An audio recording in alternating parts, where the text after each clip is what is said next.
റൂത്തിന്റെ പുസ്തകം ആമുഖം.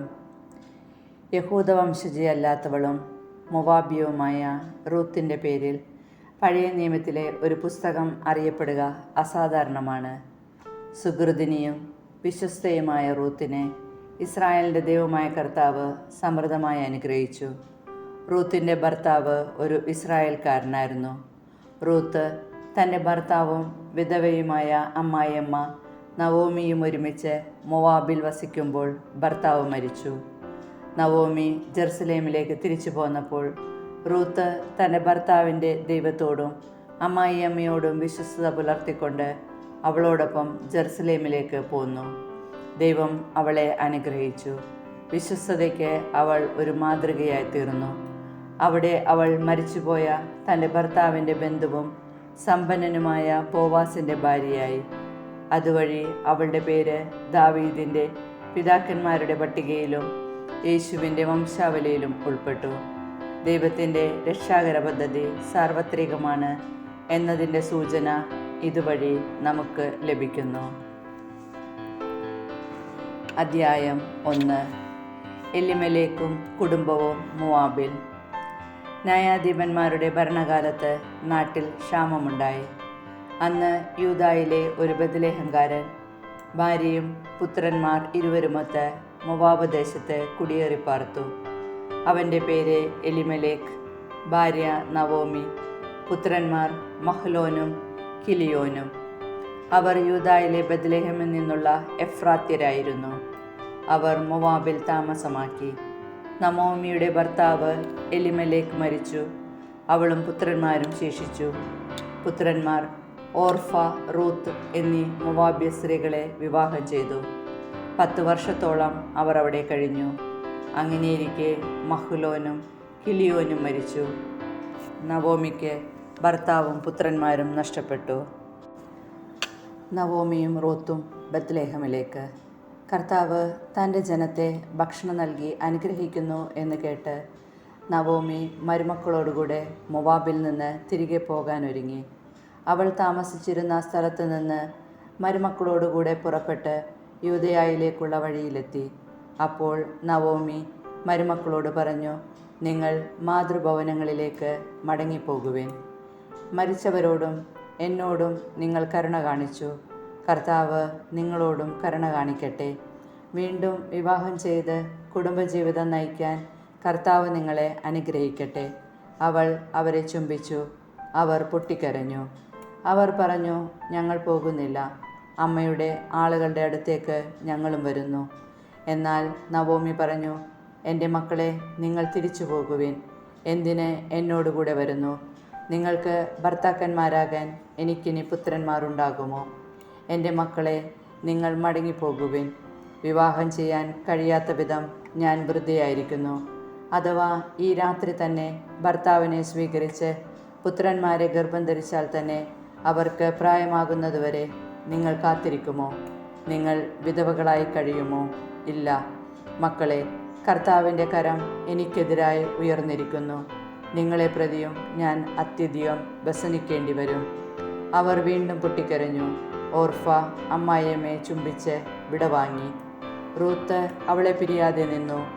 നവോമി പറഞ്ഞു, നിന്റെ സഹോദരി ചാർച്ചക്കാരുടെയും ദേവന്മാരുടെയും അടുത്തേക്ക് മടങ്ങിപ്പോയല്ലോ. അവളെപ്പോലെ നീയും പോവുക. റൂത്ത് പറഞ്ഞു, അമ്മയെ ഉപേക്ഷിക്കാനോ കൂടെ പോകരാതിരിക്കാനോ എന്നോട് പറയരുത്. അമ്മ പോകുന്നിടത്ത് ഞാനും വരും, വസിക്കുന്നിടത്ത് ഞാനും വസിക്കും. അമ്മയുടെ ചാർച്ചക്കാർ എൻ്റെ ചാർച്ചക്കാരും അമ്മയുടെ ദൈവം എൻ്റെ ദൈവവുമായിരിക്കും. അമ്മ മരിക്കുന്നിടത്ത് ഞാനും മരിച്ച് അടക്കപ്പെടും. മരണം തന്നെ എന്നെ അമ്മയിൽ നിന്ന് വേർപെടുത്തിയാൽ കർത്താവ് എന്ത് ശിക്ഷയും എനിക്ക് നൽകിക്കൊള്ളട്ടെ. അവൾ തന്നോടുകൂടെ പോരാൻ ഉറച്ചു എന്ന് കണ്ട് നവോമി അവളെ നിർബന്ധിച്ചില്ല. അവർ ബത്ലഹേമിലെത്തി. പട്ടണം മുഴുവൻ അവരെ കണ്ട് വിസ്മയിച്ചു. ഇത് നവോമിയോ എന്ന് സ്ത്രീകൾ പരസ്പരം ചോദിച്ചു. അവൾ പറഞ്ഞു, എന്നെ നവോമി എന്നല്ല, മാറ എന്നാണ് വിളിക്കേണ്ടത്. സർവശക്തൻ എന്നോട് വളരെ കഠിനമായിട്ടാണ് പ്രവർത്തിച്ചത്. എല്ലാം തികഞ്ഞവളായി ഞാൻ ഇവിടെ നിന്ന് പോയി. ഒന്നുമില്ലാത്തവളായി കർത്താവ് എന്നെ തിരിച്ചയച്ചു. കർത്താവ് എന്നെ ഞെരുക്കുകയും സർവശക്തൻ എനിക്ക് ആപത്ത് വരുത്തുകയും ചെയ്യുമ്പോൾ എന്തിനെന്നെ നവോമി എന്ന് വിളിക്കുന്നു? അങ്ങനെ നവോമി മൊവാബിൽ നിന്ന് അവിടത്തുകാരിയായ മരുമകൾ റൂത്തിനോടുകൂടെ തിരിച്ചെത്തി. ബാർലിക്കൊയ്ത്ത് തുടങ്ങിയപ്പോഴാണ് അവർ ബത്ലഹേമിൽ എത്തിയത്. അദ്ധ്യായം 2. റൂത്ത് ബോവാസിൻ്റെ വയലിൽ.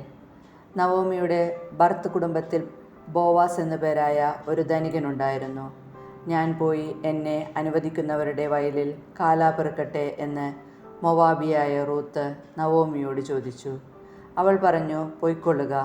റൂത്ത് വയലിൽ ചെന്ന് കൊയ്ത്തുകാരുടെ പിറകെ കാലാപെറുക്കി. എലിമേലെക്കിൻ്റെ കുടുംബത്തിൽപ്പെട്ട ബോവാസിൻ്റെ വയലിലാണ് അവൾ എത്തിച്ചേർന്നത്. ബോവാസ് ബത്ലഹേമിൽ നിന്ന് വന്നു. കർത്താവ് നിങ്ങളുകൂടെ എന്ന് പറഞ്ഞ് അവൻ കൊയ്ത്തുകാരെ അഭിവാദനം ചെയ്തു.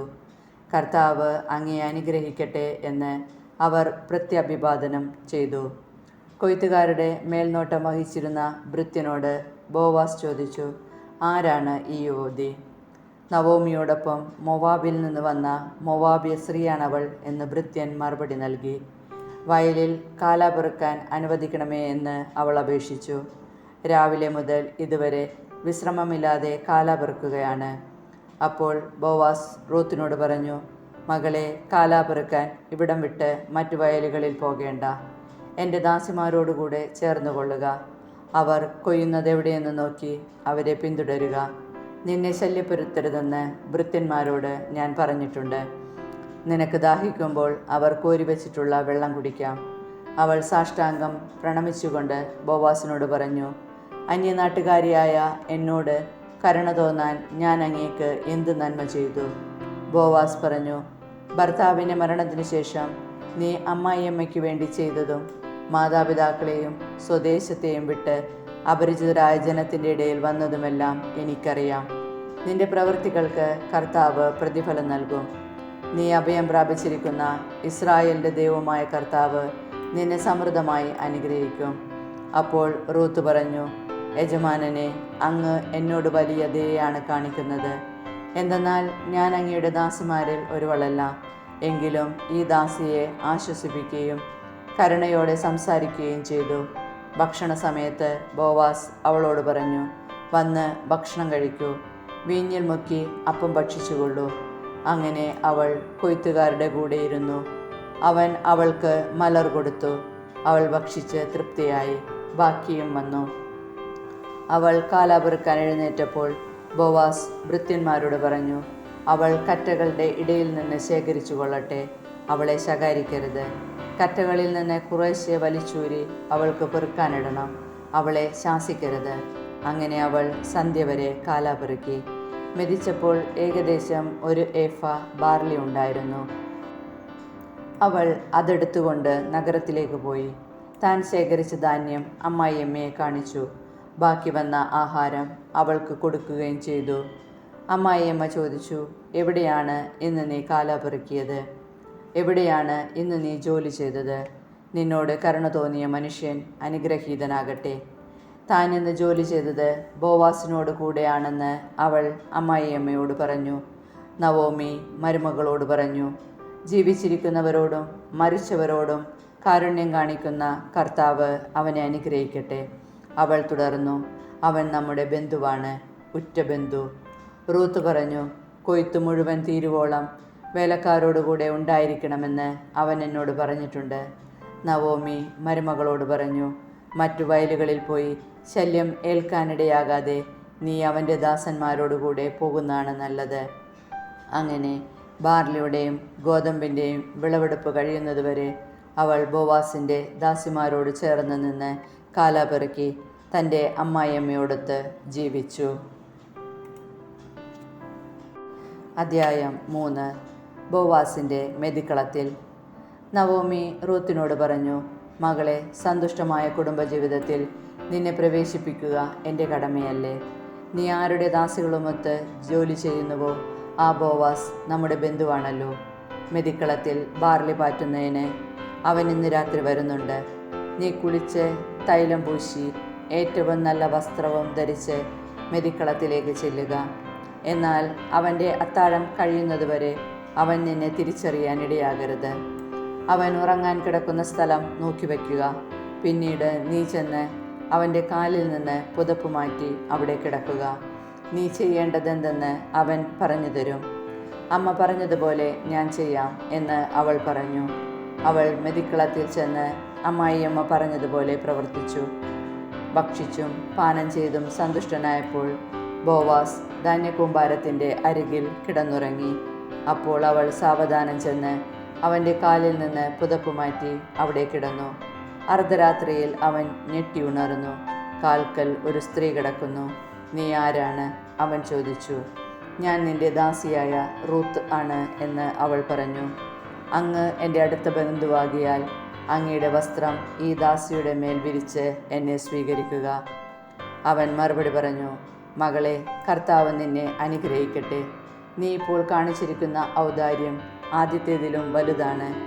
യുവാക്കന്മാരെ, ദരിദ്രരോ ധനികരോ ആകട്ടെ തേടാതെ നീ എൻ്റെ അടുക്കൽ വന്നല്ലോ. മകളെ, ഭയപ്പെടേണ്ട. നീ ആവശ്യപ്പെടുന്നതെന്തും ഞാൻ നിനക്ക് ചെയ്തു തരാം. നീ ഒരു ഉത്തമ സ്ത്രീയാണെന്ന് നഗരത്തിലെ എൻ്റെ പരിചയക്കാർക്കെല്ലാം അറിയാം. ഞാൻ നിൻ്റെ അടുത്ത ബന്ധുവാണെന്നത് വാസ്തവം തന്നെ. എന്നാൽ എന്നേക്കാൾ അടുത്ത മറ്റൊരു ചാർച്ചക്കാരൻ നിനക്കുണ്ട്. ഈ രാത്രി ഇവിടെ കഴിയുക. ഏറ്റവും അടുത്ത ബന്ധുവിൻ്റെ ചുമതല അവൻ നിർവഹിക്കുമോ എന്ന് രാവിലെ അന്വേഷിക്കാം. അവനത് ചെയ്താൽ നന്ന്. ഇല്ലെങ്കിൽ ഉറ്റ ബന്ധുവിൻ്റെ കടമ കർത്താവാണെ ഞാൻ നിർവഹിക്കും. പ്രഭാതം വരെ നീ ഇവിടെ കിടന്നുകൊള്ളുക. അവൾ അവൻ്റെ കാൽക്കൽ കിടന്നു.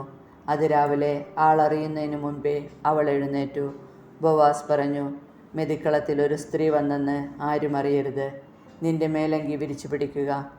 അവൻ 6 അളവ് ബാർലി അതിലിട്ട് അവളുടെ തലയിൽ വെച്ചു കൊടുത്തു. അവൾ നഗരത്തിലേക്ക് പോയി. വീട്ടിലെത്തിയപ്പോൾ അമ്മായിയമ്മ ചോദിച്ചു, മകളെ, എന്തുണ്ടായി? അവൻ ചെയ്തതെല്ലാം അവൾ വിവരിച്ചു പറഞ്ഞു. അമ്മായിയമ്മയുടെ അടുത്തേക്ക് വെറും കൈയോടെ പോകണ്ട എന്ന് പറഞ്ഞ് ഈ 6 അളവ് ബാർലി അവൻ എനിക്ക് തന്നു. നവോമി പറഞ്ഞു, മകളെ, കാര്യങ്ങൾ എങ്ങനെയാകുമെന്ന് കാത്തിരുന്ന് കാണാം. കാര്യം തീരുമാനിക്കുന്നതുവരെ അവൻ അടങ്ങിയിരിക്കുകയില്ല. ഇന്ന് തന്നെ തീരുമാനമാകും. അധ്യായം 4. റൂത്തിൻ്റെ വിവാഹം. ബോവാസ് നഗരവാതിക്കൽ ചെന്നു. അപ്പോൾ മുൻപ് പറഞ്ഞ ബന്ധു അവിടെ വന്നു. ബോവാസ് അവനോട് പറഞ്ഞു, സ്നേഹിത, ഇവിടെ വന്ന് അല്പനേരം ഇരിക്കൂ. അവൻ അങ്ങനെ ചെയ്തു.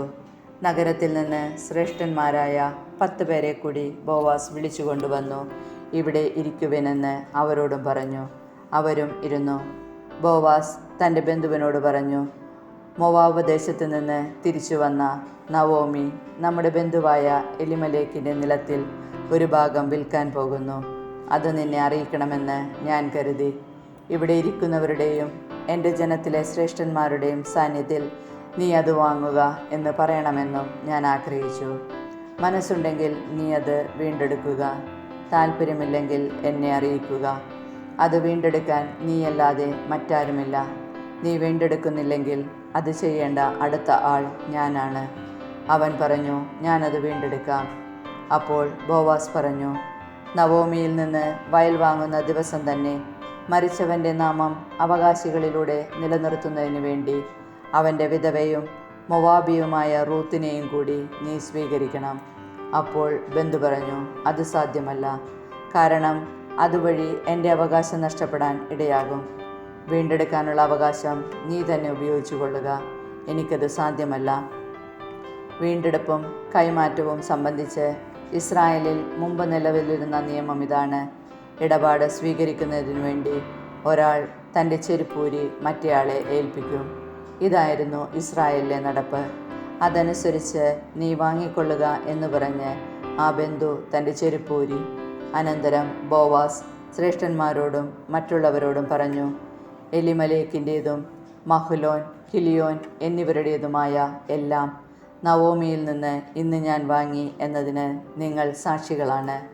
മൊവാബിയെയും മഹ്ലോൻ്റെ വിധവയുമായ റൂത്തിനെ ഭാര്യയായി ഞാൻ സ്വീകരിക്കുന്നു.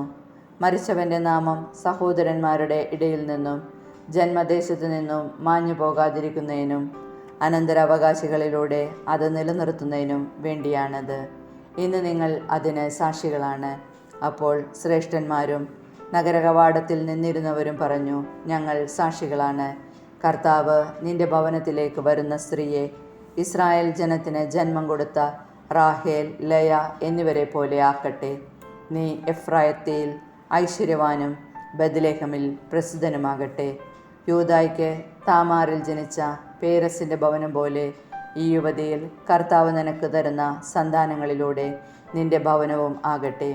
അങ്ങനെ ബോവാസ് റൂത്തിനെ സ്വീകരിച്ചു. അവൾ അവൻ്റെ ഭാര്യയായി. അവൻ അവളെ പ്രാപിച്ചു. കർത്താവിൻ്റെ അനുഗ്രഹത്താൽ അവൾ ഗർഭിണിയായി ഒരു പുത്രനെ പ്രസവിച്ചു. അപ്പോൾ സ്ത്രീകൾ നവോമിയോട് പറഞ്ഞു, നിനക്ക് ഒരു പിന്തുടർച്ചാവകാശിയെ നൽകിയ കർത്താവ് വാഴ്ത്തപ്പെട്ടവനാകട്ടെ. ആ അവകാശി ഇസ്രായേലിൽ പ്രസിദ്ധി ആർജിക്കട്ടെ. അവൻ നിനക്ക് നവജീവൻ പകരും. വാർദ്ധക്യത്തിൽ നിനക്ക് താങ്ങായിരിക്കും. നിന്നെ സ്നേഹിക്കുന്നവളും 7 പുത്രന്മാരെക്കാൾ വിളപ്പെട്ടവളുമായ നിന്റെ മരുമകളാണ് അവനെ പ്രസവിച്ചത്. നവോമി ശിശുവിനെ മാറോടണച്ചു. അവൾ അവനെ പരിചരിച്ചു. അയൽക്കാരായ സ്ത്രീകൾ നവോമിക്ക് ഒരു പുത്രൻ ജനിച്ചിരിക്കുന്നു എന്ന് പറഞ്ഞ് ഓബദ് എന്ന് അവന് പേരിട്ടു. അവൻ ദാവീദിൻ്റെ പിതാവായ ജസ്സയുടെ പിതാവാണ്. പേരസിൻ്റെ പിൻതലമുറക്കാർ ഇവരാണ്. പേരസ് ഹെബ്രോൻ്റെ പിതാവാണ്. ഹെബ്രോൻ രാമിൻ്റെയും, രാം അമീനാദാബിൻ്റെയും, അമീനാദാബ് നഹുഷോൻ്റെയും, നഹുഷോൻ സൽമോൻ്റെയും, സൽമോൻ ബോവാസിൻ്റെയും, ബോവാസ് ഓബദിൻ്റെയും, ഓബദ് ജസ്സയുടെയും, ജസ്സെ ദാവീദിൻ്റെയും പിതാവാണ്.